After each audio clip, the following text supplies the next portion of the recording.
put on my brain shoes for a second and just take a little walk inside my gray matter. Hey party people, welcome back to So Square and Cubed. I'm Jamie. Hello. A week or two ago, I got a comment on one of my videos asking me if I could talk more about the mental health aspect of cleaning as far as like anxiety, depression, and they didn't mention it, but ADHD and executive dysfunction and all those fun things that go hand in hand with that. Today, we're going to talk about like overcoming those and specifically a technique that I have found helps me to not be so overwhelmed when I'm trying to clean and to not give up before I start. If you have ADHD or any kind of executive dysfunction or really just anything that kind of stops you from doing things before you even start, hopefully this should help you kind of narrow your focus down. Before I get into that though, there are some YouTuber things that I have to go through. Number one being, if you're not subscribed already, you know what to do. You gotta go down and hit the button and maybe the bell. Hey, if you feel like it, you want some notifications of me and my face on your feed, hey, that'd be really swell. Second YouTuber thing. You can follow me on Twitter and Instagram. I'll put that like right here for you. Look out for the community posts. Follow me on Twitter, Instagram. I will be there. Third YouTuber thing. If you didn't know, you could support me monetarily through Ko-fi, which I know is not pronounced that way, but at this point I'm committed to the bit.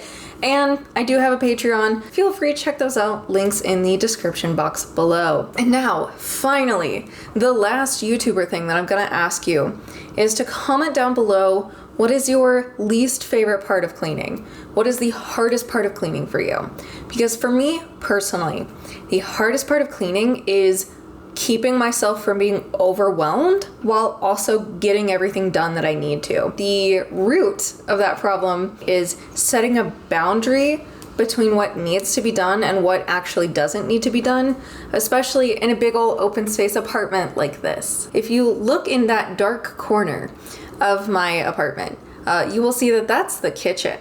And I'm currently in the living room. And between the living room and the kitchen is the dining room. There are no walls, there's no like doorway. When I try to clean, not having physical walls to separate the spaces is very overwhelming. This usually causes some anxiety spikes. It also kind of gives me this giant barrier to even starting what I need to do. Let me give you a pretty accurate real world example, because I can tell you all the time that I have a barrier to cleaning because of the open concept of my house, but it doesn't make sense unless you put on my brain shoes for a second and just take a little walk inside my gray matter. Let's say that I have somebody coming over in 15 minutes, but I have laundry all over my living room because that's how I do laundry. I dump it all out, I sort it into piles, and then I wash, dry, hang, fold, etc. I just need to plan how I'm gonna clean, where I'm gonna put things away at, because obviously I don't wanna put dirty laundry with the clean laundry, and I don't wanna put dirty laundry somewhere that it's gonna mess up my piles or whatever, right? I survey the area, I look around the living room, and I see all the laundry and I start making a plan. But then what I also see is that my dining room table is a hot trash fire mess. It is covered in stuff that it doesn't need to be covered in. So I add that to my list of things that I need to clean off. Behind my coffee table is all of my spices. And I also noticed that that's a trash fire mess. So now I've got 3 things added to my list. I also noticed that there are dishes in the sink. Not a lot, but enough to be like, oh, I should probably do dishes. And then I also noticed that there's cooked food waiting to be put away on my stove. So I add that to the list. Now, instead of only having to pick up 4 piles of clothes in 15 minutes, now my brain goes, you have to pick up the clothes, you have to clean off the table, you have to organize the spices, you have to organize the pantry, I forgot about that one, you have to do the dishes, and you have to put away the food, and you have to do all of that in 15 minutes. My brain then tells me, you can't do all of that in 15 minutes. That's absolutely impossible, so you just shouldn't start at all. It's incredibly overwhelming to think I have all of these really, really tedious tasks to do, and I only have 15 minutes. And then when it's overwhelming, it's anxiety inducing. Or if you're like me, it feeds into your depression, which then feeds back into my ADHD, which then feeds back into my depression. And it's like this never ending cycle of the brain eating itself alive. So how do I stop overwhelming myself when I go to clean. And more importantly, how do you stop yourself from doing it if it's something that you also experience? That is where the cleaning by the clock method comes in. I call the cleaning method the cleaning by the clock method, but it has nothing to do with timers, nothing to do with like timing yourself, anything like that. Because I will never remember to set a timer, and if I do, I will ignore it completely when it goes off. It has nothing to do with clocks, except for maybe the word clockwise. Real quick, let's go over the rules of cleaning by the clock. Step number 1. If you're in an open area room, such as a living room, dining room, and kitchen combo, as my apartment is, outline an appropriately small area, meaning an area that you would categorize as being one room. Even though there's not a physical barrier there, we're gonna say, okay, this room ends at the couch. Step number 2. After outlining what you consider to be a small area, build, quote unquote, barriers on the open ends of the room. If you have a room with 2 open ends or 3 open ends, just kind of build that magic barrier up in your head. If you can't create a barrier in your head, if you know that this imaginative barrier is not going to stop you from just continuing on, move some furniture, put some chairs there, put something there to say, hey, no, for real, this is where you stop. Step number 3. Once in your small area, or if you're in an enclosed room already, like a bathroom or a bedroom, pick a corner to start in. From that corner to the next piece of furniture, moving clockwise, clean completely. This means sweeping, putting items away, mopping and Swiffering if you want to, anything that you would normally do to consider an area completely clean. Once you reach the next piece of furniture, you'll start again, meaning from that piece of furniture to the next piece of furniture, moving clockwise. Step number 4. Do not leave the area. Of course, unless you have to go to the bathroom or get food or something, that's fine. But if you have items that do not go in the area you have chosen to clean, do not leave that area to go put those items somewhere else. While you're collecting all these items that need to go somewhere else, just put them in a pile. I usually pick like the center of the room or wherever my stopping point is gonna be. You can also put them at the point that you already finished cleaning. Once you have completely finished, you have made your full square, circle, whatever kind of room you have. You take the items that do not belong in that area from your little pile, and you go put them where they go. It has taken me a lot of practice and patience to get it right.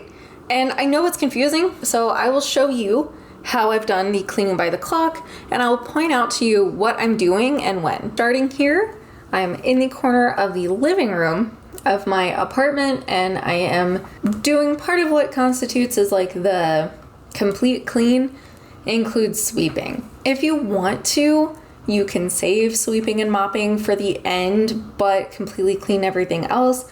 I know everyone has their own preferences, and honestly, in some cases, it is better to like sweep and mop after everything's been done. However, I personally know myself so well that I know if I don't do it as I go, I'm not gonna do it. So I would just rather get it done anyways, because it was very messy. Now I have moved to the next piece of furniture, moving clockwise in my house, and that is the little round table over here by my door. I'm not jumping to the desk and trying to do everything all at once. I'm just trying to focus just on this table and the little ottoman in front of it, because that's not actually where that ottoman goes. And I do walk off screen a few times. I'm not going anywhere, I'm not leaving the area, I'm just throwing a bunch of stuff on my couch, which is out of frame. I'm only just now realizing we have a lot of face masks, or the face mask covers, but that's because they all fit different and none of them seem to fit quite right. And now that we are done with the little round table, I'm moving, again, clockwise to my work desk. And I'm just kind of shuffling things over so I can get my old computer out from under my desk, because I keep kicking it when I'm trying to sit here and have a chill time or edit or do anything. And same deal, I'm now moving from my desk, again, clockwise, or, to the right, however it is you want to see it, to the next piece of furniture. And that's really just it. You're just going on and on, going clockwise all around the small area that you set for yourself. If you have a more open room, like this room is, obviously there's a carpet in the middle. I usually save whatever is in the middle for last. So do the full circle rotation, etc., and then do whatever is in the center of your room. If it's a carpet, a chair, a desk, whatever, do that last. And that pretty much wraps it up. That is cleaning by the clock. It sounds hard, but I promise you, really it isn't. It's just a way to kind of help set boundaries for yourself, to keep yourself from getting overwhelmed, to keep you from getting discouraged from cleaning. Because trust me, if anyone gets discouraged from cleaning a lot, it's me. If I see more than 3 dishes in the sink, all of a sudden, oh my God, it's gonna take 17 hours and I don't have that much time, etc. So I hope that you try this out. If you do, please be sure to let me know down in the comments down below. If this is helpful for you, if you try it and it's helpful, please feel free to leave a like. That'd be excellent. And yeah, I think that about wraps it up. So I love you guys. Stay cool, stay cubed, and I will see you in the next one. Mwah. Toodles.